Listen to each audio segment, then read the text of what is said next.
Palavra de Deus no Salmo 29. Então convido você a abrir a sua Bíblia lá já, no Salmo 29.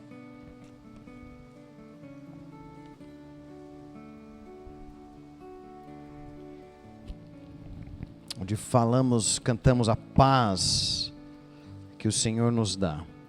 Salmo 29. Deixe sua Bíblia aberta. Nós vamos ler esse salmo ao longo da mensagem. Mas antes vamos orar e falar com o Senhor.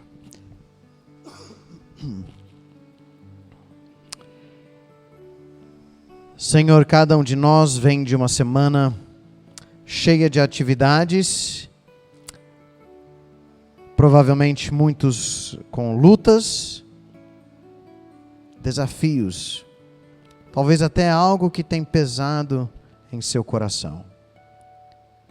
Mas que privilégio nos reunirmos nessa noite para um tempo de comunhão em Cristo, para adorar o Senhor, o nosso grande Deus, e para sermos instruídos pela sua palavra. Senhor, nós pedimos que o Senhor haja transbordando a tua graça em nossas vidas, para nos edificar através da pregação da tua palavra. E oramos assim em nome de Jesus. Amém. O ano já começou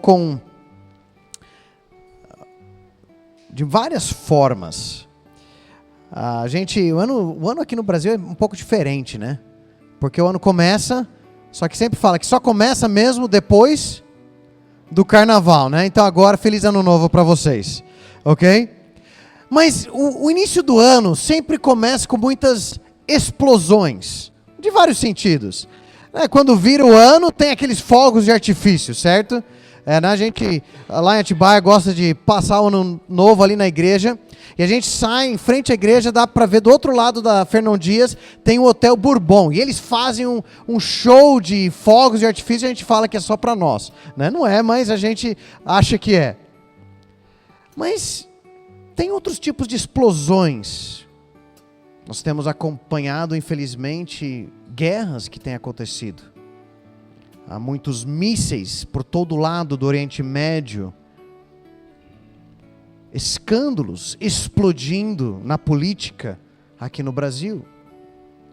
E nesses últimos dias nós temos tido muitas tempestades literais, de explosões, de trovões. Não sei como tem sido aqui em Pedreira, mas lá em Atibaia tem sido um show de fogos, não de artifício, mas literais.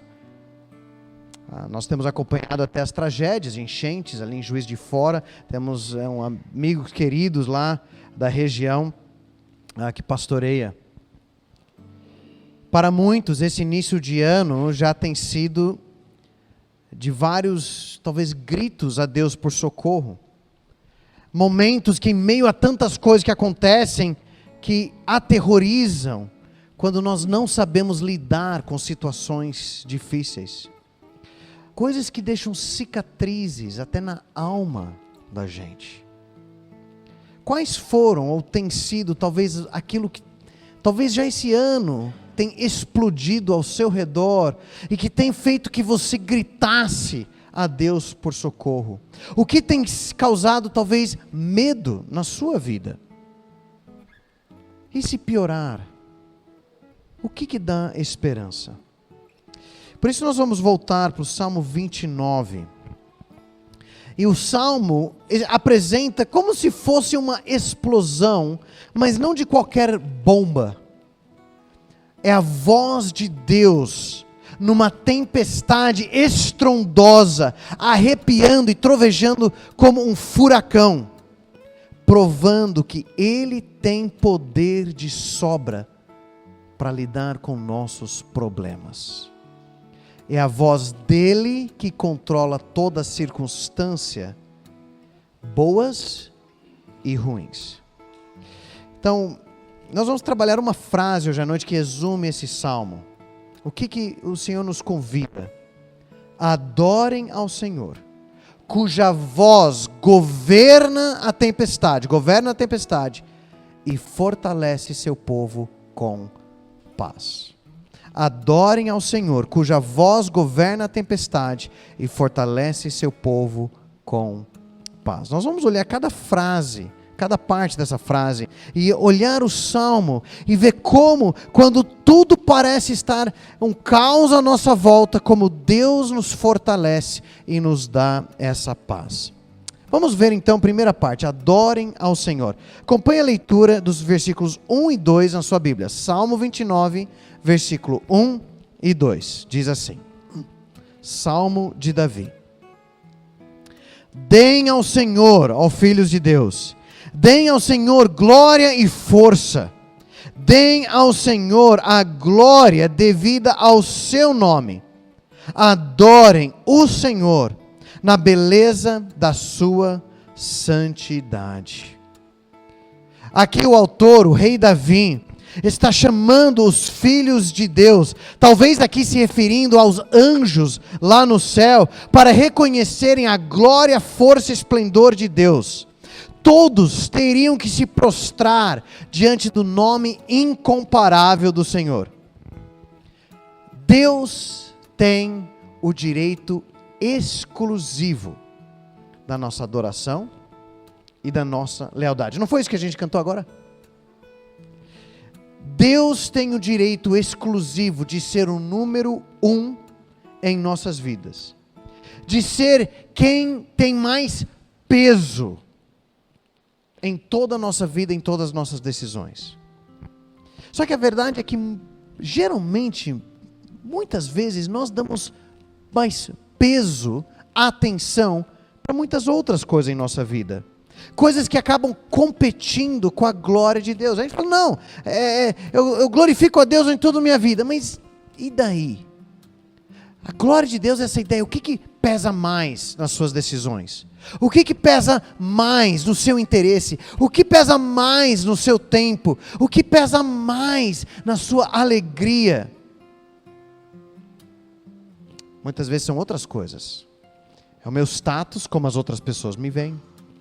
A minha carreira, onde eu quero chegar. As férias, o que eu quero curtir. A minha aposentadoria. Meus sonhos, meu conforto. As opiniões das outras pessoas, o que pensam de mim. Quanta influência eu tenho, as minhas coisas, os meus direitos, todas essas coisas começam a pesar bastante aquilo que eu quero, o que eu sinto, o que eu acho. E na verdade eu não dou o espaço que Deus merece, o peso que Ele merece na minha vida. Adorar a Deus em santidade, como Ele diz aqui, na beleza da sua santidade, é não ter nada que compete com Ele em minha vida.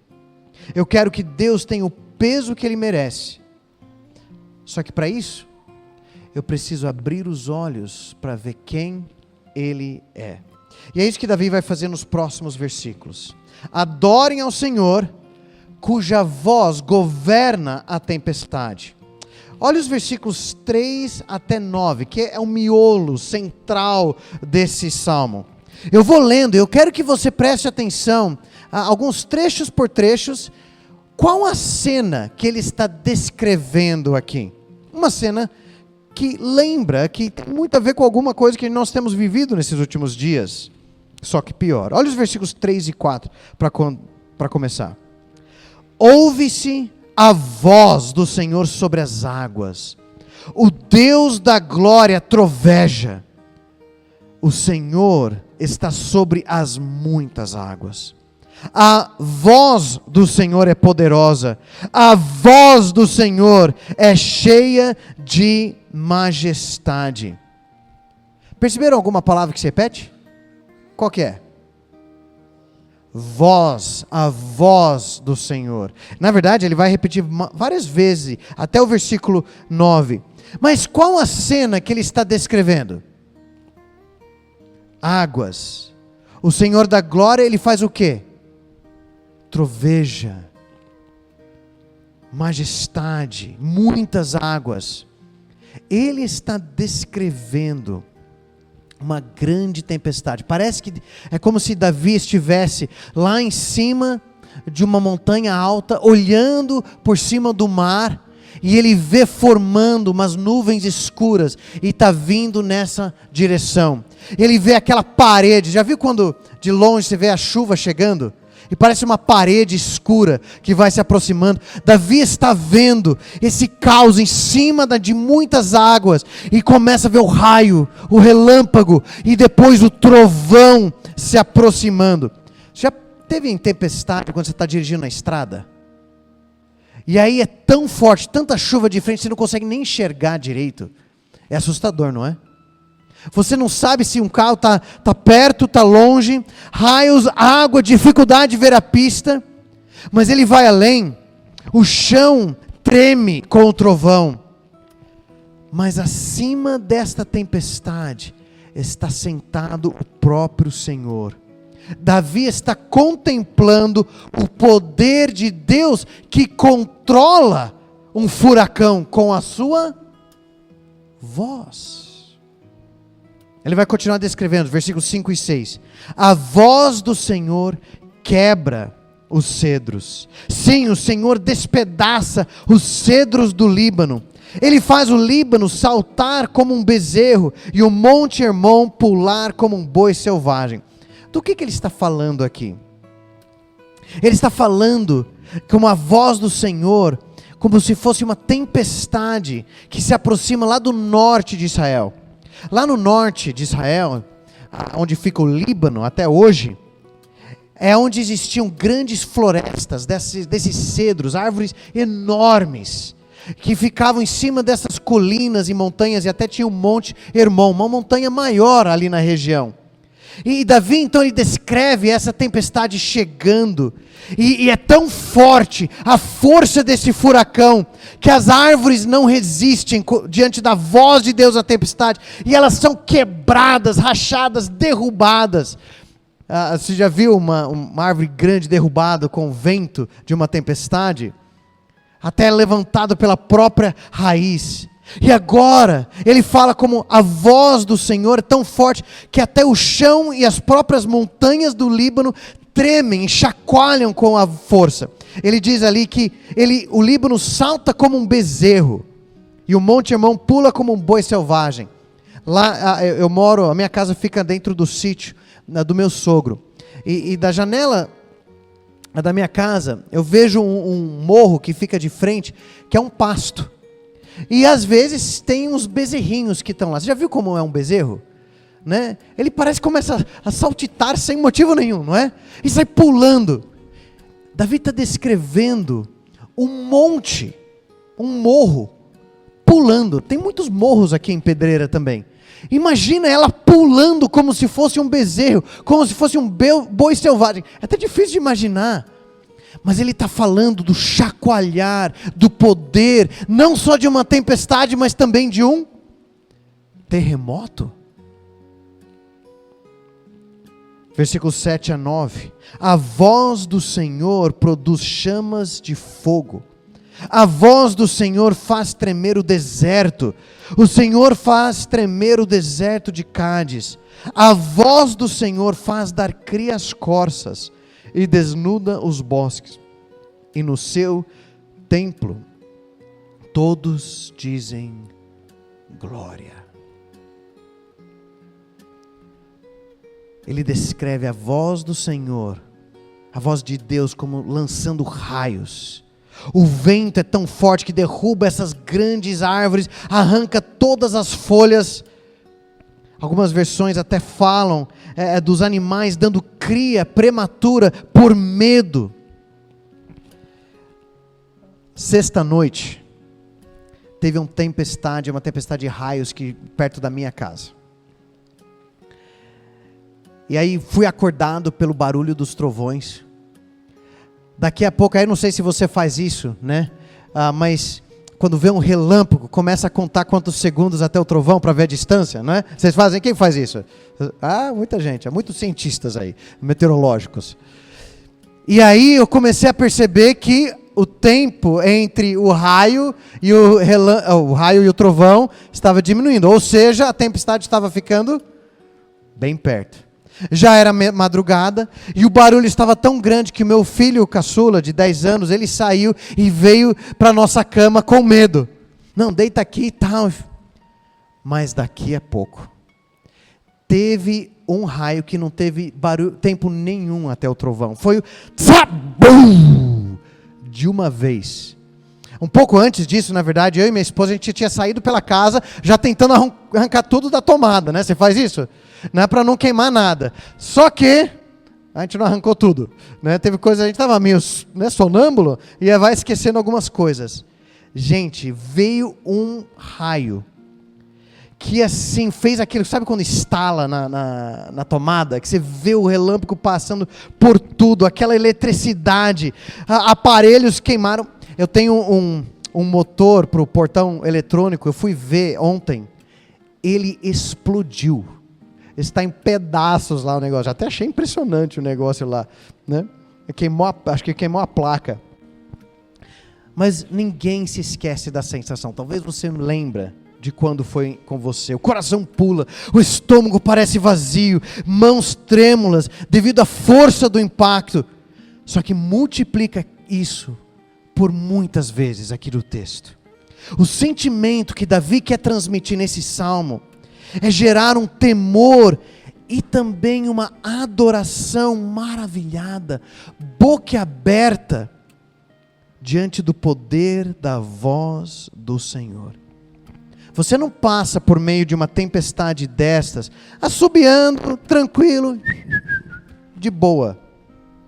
Você se esconde, você se protege. Ou se você já está num lugar seguro, talvez você vá na varanda para assistir um pouquinho naquele show de explosões. Mas a tempestade é escura, ela é confusa, ela é caótica, ela causa sim medo e terror. Ficamos, ora, assustados com o poder de Deus, até de poder causar tamanha tempestade. Mas Ele é soberano. Olha o resultado no final do versículo 9. Tem mais gente assistindo. E todos no templo, ao olhar o poder de Deus exemplificado nessa tempestade, o que eles dizem? Glória. Glória. Maravilhados, uau, diante do poder de Deus. Mas, o que o poder de Deus na tempestade tem a ver comigo, tem a ver com você? Onde Deus está nessa tempestade? Lembra a nossa frase? Adorem o Senhor, cuja voz governa a tempestade e, versículos 10 e 11, fortalece seu povo com paz. Olha o versículo 10. O Senhor governa os dilúvios. Como rei, o Senhor governa para sempre. Então, onde Deus está? No meio dessa confusão toda da tempestade? Ele foi embora e deixou um caos? Onde Ele está? Deus está entronizado sobre a tempestade, sobre o dilúvio. Dilúvios na Bíblia são sinônimos de caos, confusão, destruição, desespero.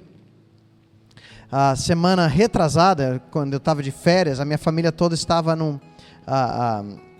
num sítio lá em Atibaia, e teve outra dessas tempestades.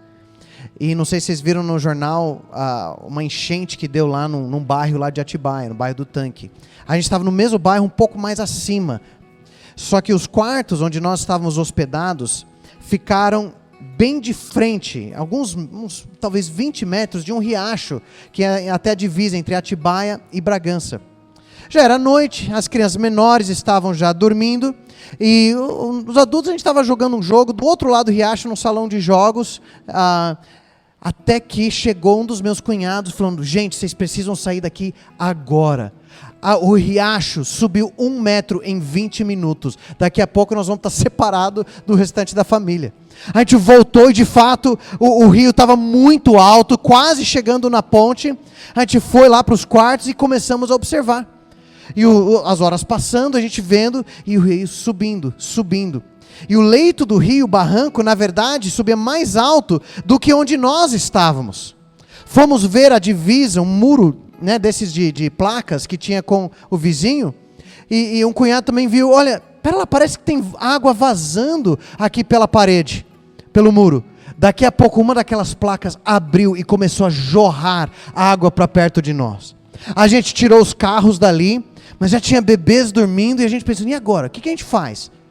Foge daqui. A gente pediu quartos, chaves de quartos, talvez fosse um pouco mais acima, mas já era quase meia-noite, e aí? A água começou a subir mais, já chegou na altura da ponte, e ela transbordou a lateral, né, o barranco, e começou a encher. Tinha um pouquinho de bloquetes, assim, onde estacionava o carro, do quarto até um espaço ali de talvez 3 metros. Ela já começou a chegar nos bloquetes e começou a subir. Tipo, olha, eu acho que não vai subir tudo isso, né? Não vai chegar tanto assim. Então a gente resolveu fazer sentinela. Ó, vamos dormir e nós vamos revezar entre nós quem vai ficar acordado assistindo o dilúvio, né? E aí um chama o outro, e se precisar, se chegar até o quarto, a gente sai daqui e vai embora. E graças a Deus, não, já daqui eu conto. Mas gente, é assustador. É assustador demais. Vai ou não vai? Um caos, aquelas águas se remexendo, levando tudo embora. Mas Deus está sentado sobre o dilúvio, soberano. O mesmo poder que ele exerceu milhares de anos antes. Lembra onde apareceu o dilúvio em outro lugar na Bíblia? O dilúvio de quem?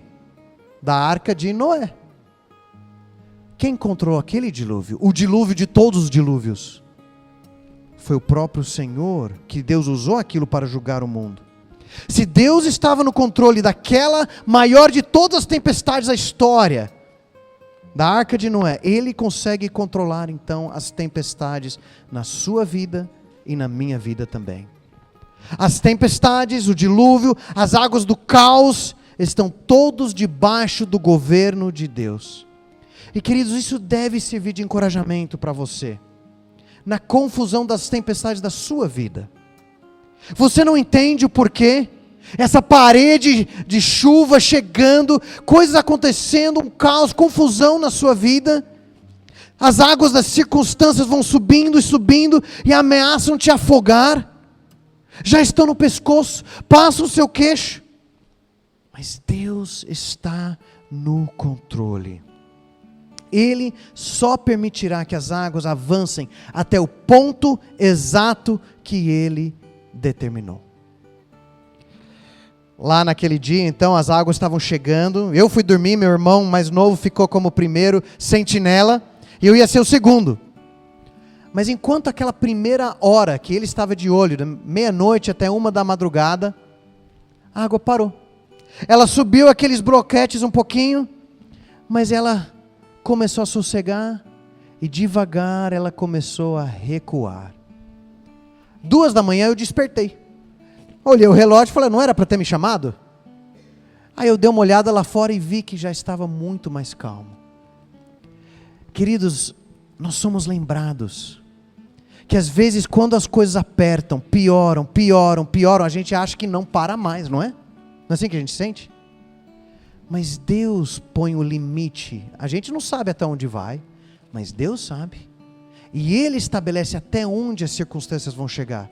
Até onde Ele permite que essa tempestade, que as águas avancem em nossas vidas.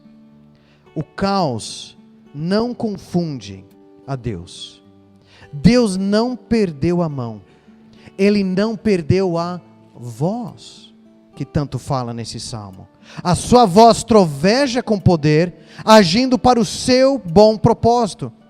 Só que daí surge um problema para nós, uma pergunta. Peraí, mas se Deus está no controle, por que Ele não faz parar tudo isso? Eu não sei. Nós não sabemos. E como Ele é o grande rei, Ele é Deus, Ele não deve resposta nenhuma para nós. Mas olha o que Ele diz no último versículo, versículo 11. O Senhor dá força ao seu povo. O Senhor abençoa o seu povo com paz. Ele dá força. Ele abençoa com paz. Nem árvores enormes, nem montanhas aguentavam diante da tempestade que Davi descreve nesse salmo. Mas a sua voz sustenta o seu povo. A sua voz nos traz bênção e paz. Como? Porque quem controla aquilo que para nós parece fora do controle é o meu Pai, que está no céu. Aquele que me ama. Aquele que não me deixa. Aquele que enviou seu Filho Jesus para morrer na cruz do Calvário, para me salvar dos meus pecados. Venceu o maior de todos os medos, a morte, para me dar vida eterna e me fazer o seu filho, filho de Deus, amado por Ele. Isso não lembra uma história na vida de Jesus? De outra tempestade? Lembra quando Jesus e os discípulos estavam no barco, atravessando o mar da Galileia, e surgiu aquela tempestade, e os discípulos apavorados, porque a água estava entrando no barco, e afundar, e jogados para lá e para cá pelo vento, e Jesus estava o quê? Dormindo, tranquilo, em paz. E então, eles assustados, chacoalham Jesus, acordam Jesus. Mas Jesus lhe disseram em Marcos 4, 37 e 41, os discípulos falaram: Mestre, o Senhor não se importa que perecemos? Às vezes nós fazemos essa pergunta: Senhor, olha, eu vou afogar, não aguento mais, olha o que está acontecendo na minha vida. E Jesus, despertando, repreendeu o vento e disse ao mar: acalme-se, fique quieto. O vento se aquietou e tudo ficou bem calmo. Então Jesus lhes perguntou: por que vocês são tão medrosos? Como é que ainda não têm fé? E eles, possuídos de grande temor, diziam uns aos outros: quem é este que até o vento e o mar lhe obedecem? Jesus acalmou aquela tempestade com o poder da sua voz. Falou para aquela tempestade: quietinho agora, vai dormir, chega. Queridos, nosso Senhor, Ele controla até o caos que tanto nos assusta em nossas vidas. Ele nos abençoa com paz. Ele nos dá, João 14, 27 diz: deixo com vocês a paz, a minha paz lhes dou, não lhes dou a paz como o mundo a dá, que o coração de vocês não fique angustiado, nem com medo. Queridos, Jesus venceu a morte e o pecado para nos fazer o seu povo, e Ele promete força e paz para nós, independente das circunstâncias. Então nós podemos ter esperança em meio às tempestades que surgem em sua vida, em sua família, no país, ou até na igreja. Por quê? Porque vai ficar mais tranquilo? Não sei quanto tempo vai durar. As tempestades continuarão, talvez horas serão mais fortes. Só que eu conheço, e você conhece, aquele que governa sobre elas, e Ele está com você para dar forças para lidar com elas. Ele abençoa o seu povo com a sua paz, para poder descansar em meio às tempestades. E por isso você pode se animar para um novo dia e uma nova semana, se você está em Cristo Jesus. Adorem ao Senhor, cuja voz governa a tempestade e fortalece seu povo com paz. Vamos orar. Senhor, eu não sei quais são as lutas as circunstâncias, as confusões, ou até mesmo o caos na vida de cada pessoa aqui, na vida da igreja, na vida de cada família. Mas nós adoramos ao Senhor, aquele que governa sobre a tempestade. Não apenas as tempestades meteorológicas, mas todas as circunstâncias da nossa vida. E mesmo quando sentimos que as enchentes estão subindo e vão nos afogar, nós confiamos no Senhor. Sabemos que o Senhor nos sustenta e nos dá paz em qualquer circunstância, porque o Senhor Jesus venceu a morte e nos deu vida eterna a todos que creem em Cristo como seu Salvador. E por isso nós podemos te adorar como sua igreja, alegres, em paz. Podemos começar uma nova semana amanhã, porque sabemos que pertencemos àquele que é soberano sobre tudo em nossas vidas. Oramos em nome de Jesus. Amém.